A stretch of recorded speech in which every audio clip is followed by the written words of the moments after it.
Are you an emerging business leader? How would you like a full-ride MBA scholarship? It's possible. The Ivy College of Business is offering a full scholarship for one standout student in the online MBA. This first Emerging Leader MBA Scholarship will be awarded to one qualified candidate who is ready to start classes in the fall of 2026. Apply by May 15th. The link is copied below. Reach your full potential with the Iowa State MBA. The Business Records News Headlines podcast is brought to you by the Ivy College of Business at Iowa State University, where world-class faculty, staff, programs, and facilities come together to deliver business education for a rapidly changing world. At Ivy, students gain more than a degree, they gain real-world experience and the confidence to lead in any industry. Welcome to the Business Record News Headlines podcast, presented by Ivy College of Business at Iowa State University. This is your essential weekly briefing on local business news from across the state. I'm Senior Director of Events, Stacey Thompson, here with my co-host, Business Record Editor, Sarah Diehn. We're starting with our Business Record Roundup, reviewing the top 3 stories reported by the Business Record newsroom that you may have missed over the last week. Thanks, Stacey. A downtown parking lot owned by Polk County would be redeveloped into a mixed-use building under a proposed approved by the Des Moines City Council this week. The council agreed Monday to preliminary terms of an urban renewal development agreement with the Annex Group of Indianapolis. Local developers and others have identified surface parking lots as the next places to watch for new development in downtown Des Moines. The Annex Group is proposing building a 6-story building on the site at 5th and Cherry Streets that would include 6,000 square feet of ground-level retail space and about 280 residential units on the floors above. The group has experience in Des Moines from building the Union at River's Edge project on Indianola Avenue. It hopes to close on the site by the end of 2026 and complete construction in 2028. The West Des Moines City Council last week approved a site plan for WB Realty Company's over 75,000 square foot warehouse going up on the city's southwest side. The approval was unanimous, but the council put conditions on the site plan as it's discussing a possible easement with WB Realty to protect Purple Martin Lake, a potential future water source for the LD McMullen treatment plant in West Des Moines. According to WB Realty, the development is a flex warehouse with 20-foot ceilings, a drive-in dock, and doors that are meant to target smaller users. Space can be divided up so they are as small as 15,000 square feet. Vertical construction is expected to begin in the next 6 weeks, with construction complete by July. 3 manufacturers received incentives, and a Des Moines nonprofit was awarded a grant for its expansion project at the latest Iowa Economic Development Authority board meeting. 2 Illinois manufacturers, Morrison Weighing Systems and Electrofreeze, are relocating to Iowa. Morrison plans to purchase and expand an existing facility in the University of Iowa Research Park in Coralville, while Electrofreeze moves into a 300,000 square foot vacant building in Davenport.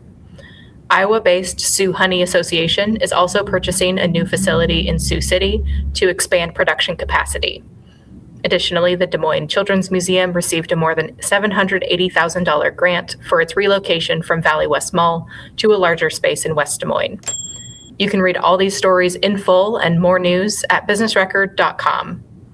Next up, we have our statewide headlines with the news you need to know from across Iowa. The Cedar Rapids Gazette reports a request to rezone land around the Duane Arnold Energy Center will move to the Linn County Board of Supervisors after unanimous recommendation last week from the county's Planning and Zoning Commission. The vote was a small procedural step in the next era's much larger effort to restart the energy center near Palo. The 615 megawatt nuclear plant entered service in 1975 and was decommissioned in 2020.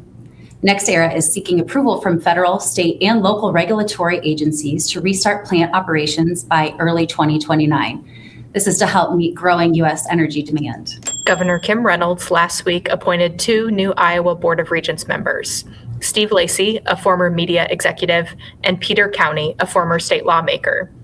Lacey served as the CFO, then CEO, and later chairman at Meredith Corporation from 1998 until he retired in 2020. County served in the Iowa House of Representatives from 2008 to 2018. He also previously led Junior Achievement of Central Iowa and the Iowa State Fair Blue Ribbon Foundation. The appointments fill spots left by the resignation of former board president Sherry Bates and Regent David Barker, who was appointed to a federal position.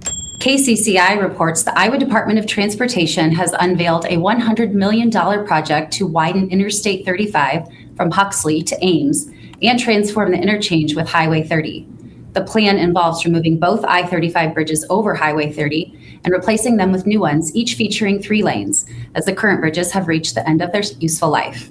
Additional Highway 30 will be lowered a few feet under those new bridges. The Corridor Business Journal reports the $121 million terminal modernization at the Eastern Iowa Airport in Cedar Rapids is essentially complete after more than a decade.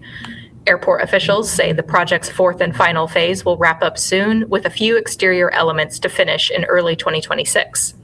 The last phase, costing $68 million, capped off the project with an expanded concourse, new gates, a remodeled restaurant, and a new outdoor patio.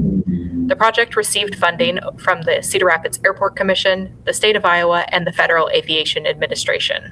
Rural historic properties can now apply for federally funded revitalization grants through the Iowa Economic Development Authority. The Iowa Rural Heritage Revitalization Grant Program offers awards between $75,000 and $150,000 to support rehabilitation of historic properties in rural areas.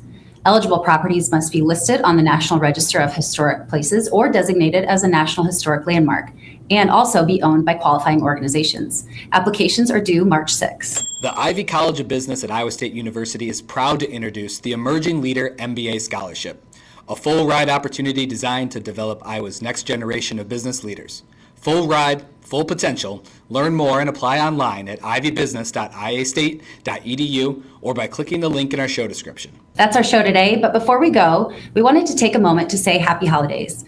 We hope you enjoy this season as we head into 2026. We're grateful for your support of this show and our whole BPC streaming network effort over the last few months. Here at Business Record Iowa News Headlines, we look forward to helping you stay up to date with balanced business news that you can rely on. Thanks again for tuning in and have a great week. We'll see you back here next Wednesday.